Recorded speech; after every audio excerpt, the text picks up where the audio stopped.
to this special edition of Mock the Week. This show is a selection of outtakes, best of material, and a lot of stuff you won't have seen before. Hope you enjoy it. Yes, the answer I was looking for was Tory's launch election campaign. It's election time again, with David Cameron saying this year's vote could not come soon enough. Although the date is as yet to be confirmed by the Prime Minister, the Conservatives have begun announcing their policies in a bid to woo voters and regain power. So how do they launch the campaigin? Well, mainly by putting up a big poster of his face. Yes. Where he's wearing so much makeup, he might as well just say, Tory, because you're worth it. It is astonishing. It is. I just think they should have run. It's like on 760 poster sites. They should have just run this poster instead. Look at my big shiny face. Look at it. Look at it. Look at the way my forehead glow follows you around the room.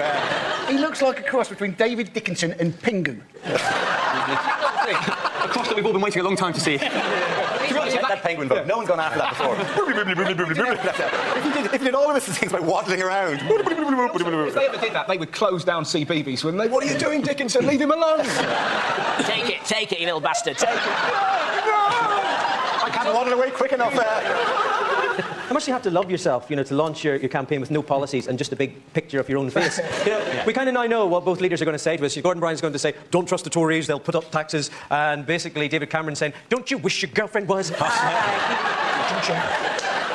What you have to remember is that Cameron was in PR. I was 12 years old when I had a paper round. I'm very...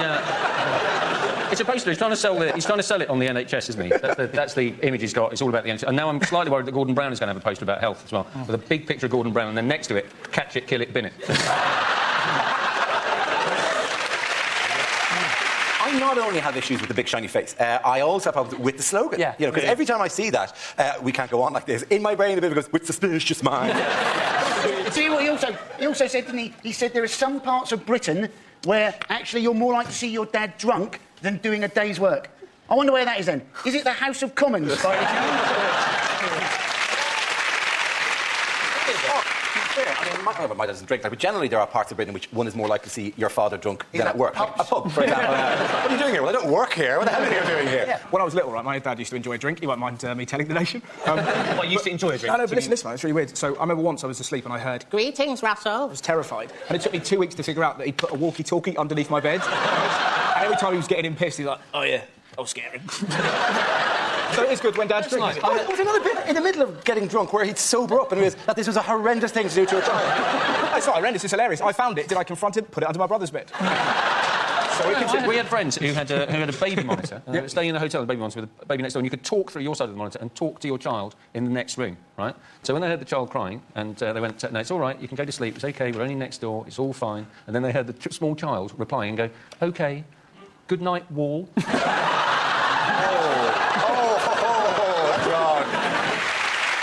Now we play a game called Picture of the Week. I show the panel an image from a recent story and ask them to tell me what's going on. So, teams, what's going on here? A very short policeman and a very tall policeman.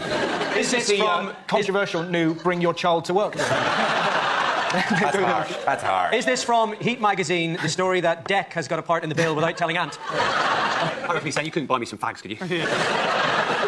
Do you know what's great about this story? He is the smallest policeman in the country. He's 5 foot tall, right? The woman laughing, just the idea of it. But he's made 17 arrests this week, and I bet you money a lot of those revolve around the words Oompa Loompa. Yeah. What did you say? I say most of the handcuffs around people's ankles. He's a black belt in karate.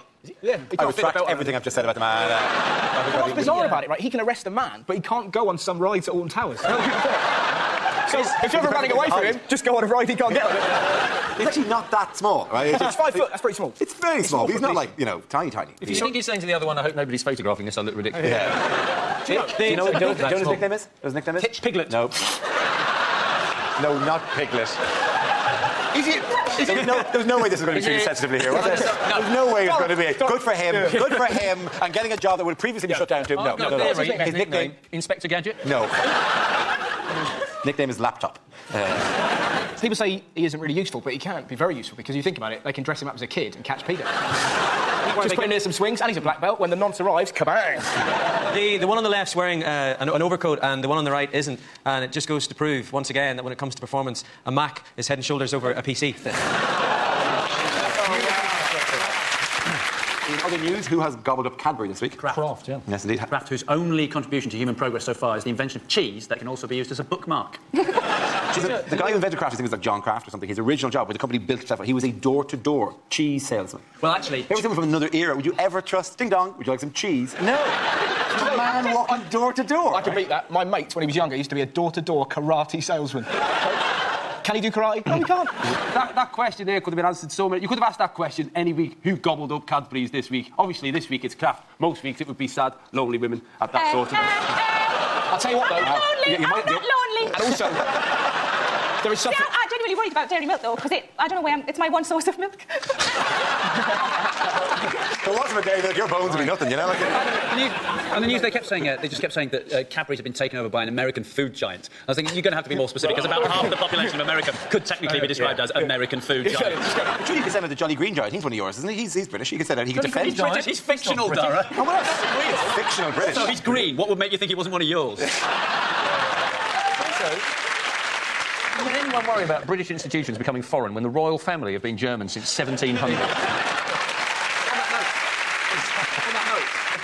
There's a guy called Ray Egan. Ray Egan is a retired policeman who stands outside British companies when they're about to be bought in order to protest it, actually, and stands like that, dresses up as John Bull, Kraft. What I love that is the fact he goes, hey, not just Kraft, go to hell, but hey, so Kraft return, yeah? Go to hell.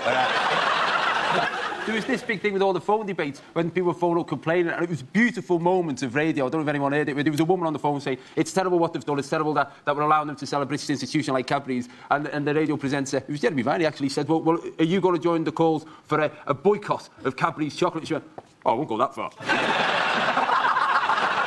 My sister bought me a box of 48 bars, the standard size bars of dairy milk for Christmas, and I think she thought it would be like one a day and it would last for ages, and I just opened it with a kitchen knife. I did think about putting them all out on the bed and, like, writhing around naked, like an indecent proposal. Don't do that. Never mix sex and chocolate. Women tend to look like morph. Our next round is called Newsreel. We play in a recent piece of footage featuring people in the news and ask you to suggest what might be being said. This week's clip features the G20 leaders. Well, saving the world financial system, that was me. What else? Inventing the space hopper, that was me. Battle of Agincourt, that was me. So, Obama, we need to talk about Gordon Brown.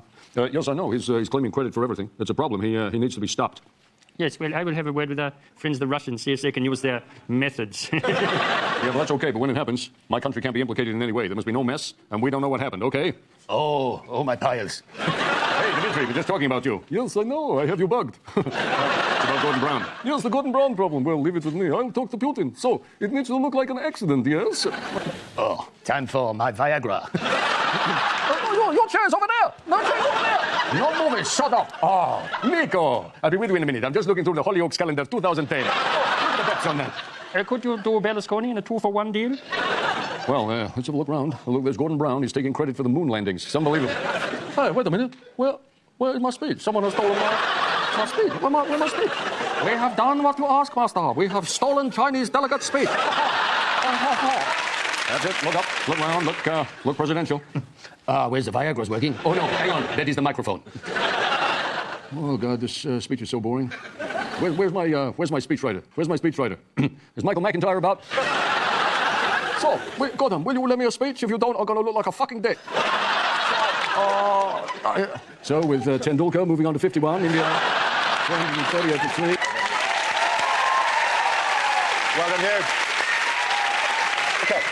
In other news, what have we learned about pet owners this week? We've learnt, apparently, that if you own a cat, that means you're more intelligent. Yes, that was a survey that was said, yes. Which is absolute nonsense. Owning a cat doesn't help your life in any way. I used to have a ginger cat, and I woke up with it on my face. I don't know if you've ever experienced terror like that. You're asleep and then... I've been headbutted by Anne Robinson, right? And we never knew where he was. We had this cat in our house. Every so often you just hear... It's like a Ginger alien moving around, right? The worst moment, this happened, right? I just got out of the shower. I was naked, and I was looking for some pants on the floor. I bent down. I genuinely heard... Right? And my cat was in my cupboard, obviously saw my balls and went, hello? Went up and went this. Just caught one of them, made one ball hit the other, and was using me like an executive toy. And here's the horrible thing, it wasn't entirely unpleasant. You've now got a mental image that you, in fact, have 5 testicles. To be honest, if I had 5 balls, I wouldn't be on this show. I'd be in some German circus. Behold! It is this ludicrous myth, though, that cat owners, and I own cats, but the myth that they're independent, whereas dogs are not independent. As opposed to dogs can learn and cats cannot learn because dogs have bigger brains, more intelligent. Like, I mean, because it's just transposing human traits onto animals. Oh, they're very independent the way they wander off. They're not really independent. You never come home and go, how's the cat? And your wife goes, still talking about moving to Paris. Very independent about cats. I am bored of this place. I wish to strike out on my own. It's like when they say a dog is a man's best friend, and I always think that's a bit presumptuous because the dog would be like, well, yeah, we're friends, but we're not best friends. I mean, I once got off with your leg, but that doesn't count. Talking of intelligence, though, this was researched by the University of Bristol. That's right. Yeah, and you're thinking, why? Why have they bothered to do that? They also found out, apparently, if you own a cat, you're less likely to own a dog. Yeah. Oh, well done, the University of Bristol. You're probably also less likely to own a pet mouse, be allergic to fur, or hate cats. In other political news, whose human rights has David Cameron not been supporting this? Burglars, Dara. Can you believe it? He now says that burglars, when they enter your house, have no human rights, which is a bit of a flip-flop, wasn't it? Because he wanted us to hug a hoodie. He now wants us to clobber a robber. The policy they have.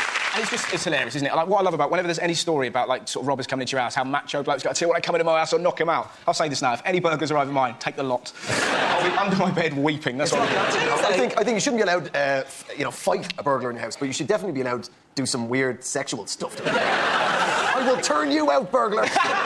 You're going to feel like you're already in prison.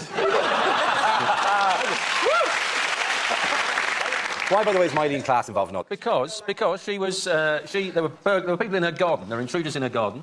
And she waved a kitchen knife at them when she was cautioned by the police, largely for waving the kitchen knife, but mostly for shouting, this isn't just a kitchen knife. This is a cold steel, hardened Marks & Spencer's kitchen knife.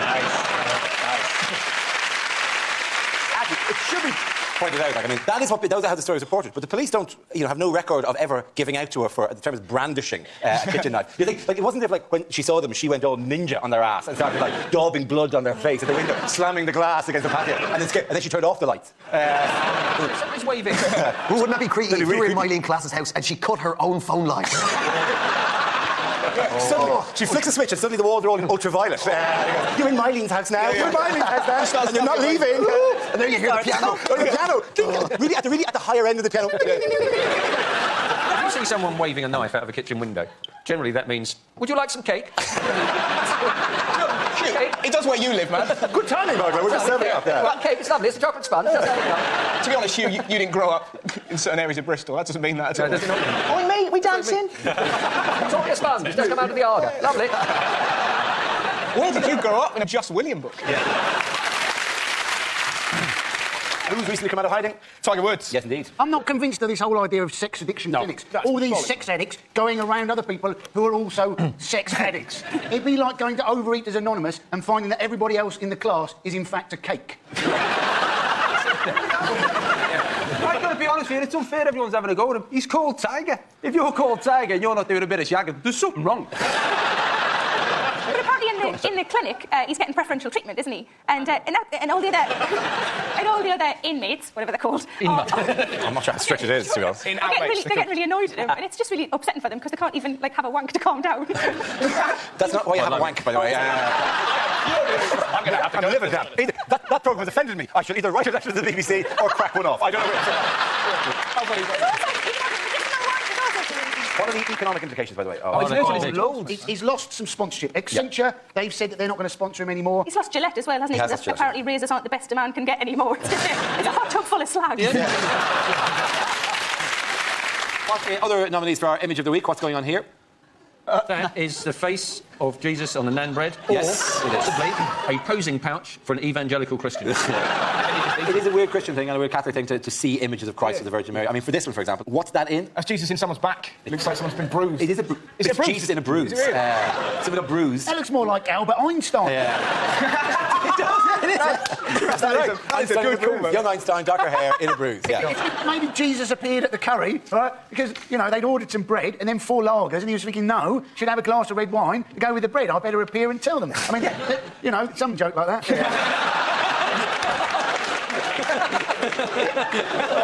I've never seen something give up as elegantly as that. You know what I mean? Like, with some wine, some bread. Basically, that was the IKEA of jokes. Here's the stuff. Let's just lean it together, lean it off each other. That goes there, that goes there. You don't need me. Let's just hammer it together.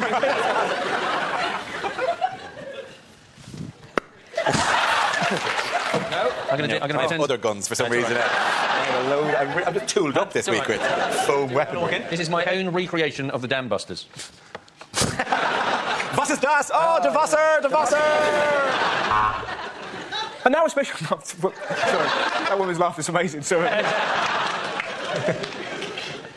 It was a horrific crime. It was a horrific crime. A woman was attacked with a blowtorch. Wish it was you.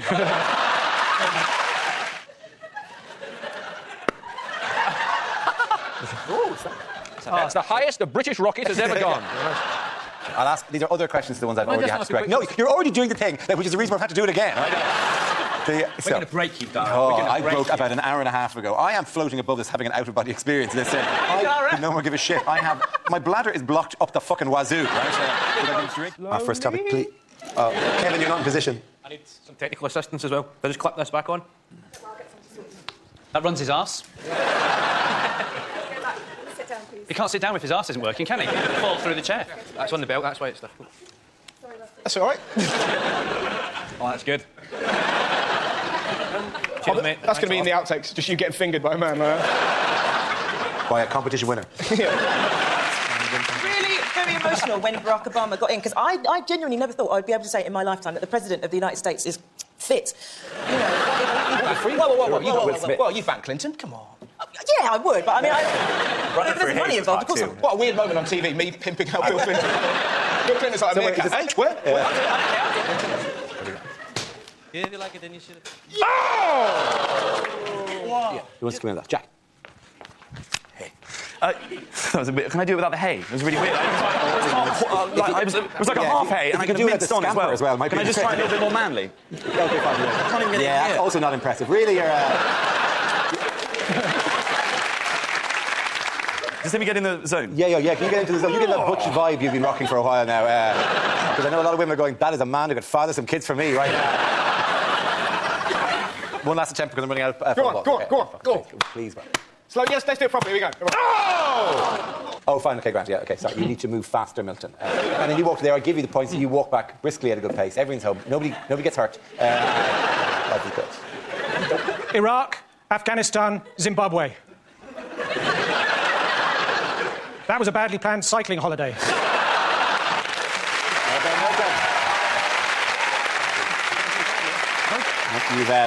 You've gone too far now.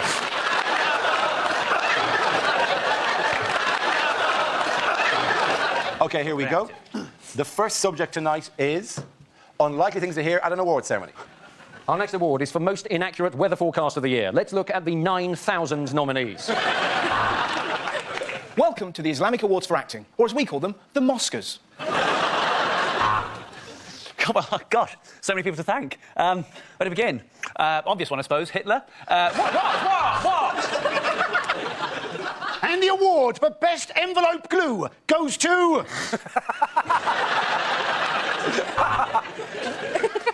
Now, Teacher of the Year. Quieten down. It's your own time you're wasting. Time now for us to celebrate some of the stars of show business who sadly are still with us. I'll just open the envelope. Oh, it's full of gold. And the award for special effects goes to the team behind Gordon Brown's smile. And now we're going to watch a film showing some of the people that we've lost this year, including two you didn't even know were dead.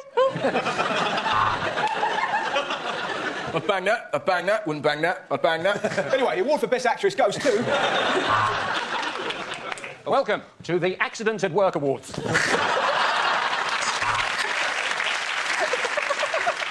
And winner of the Suicide Bomber of the Year.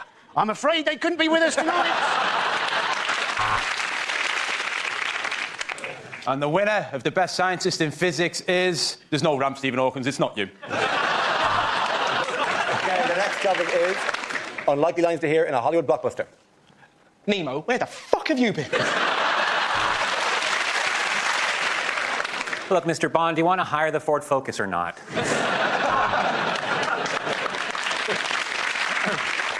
Mr. Vader, we are the Child Support Agency. You want the truth? You can't handle the truth. Welcome to the Fox News Channel. Warning, this film contains Jennifer Aniston. Spider-Man, look out! It's rolled up newspaper man!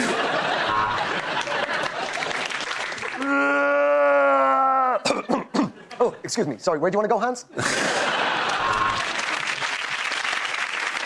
E.T. got bone.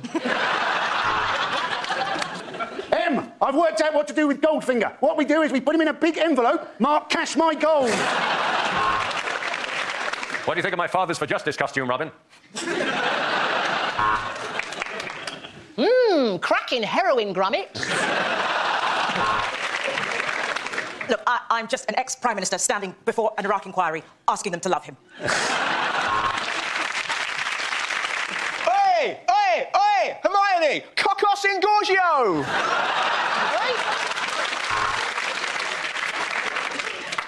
So this mission is impossible. Let's not bother. Andy Dufresne. When he walked into Shawshank, I knew he was fucked. Revenge will be mine, Mr. Bond, when we meet in small claims court. Use the Force, Luke! And if that doesn't work, turn it off and turn it back on again. One more. Everyone clap, Adrian. No. Keep it rolling!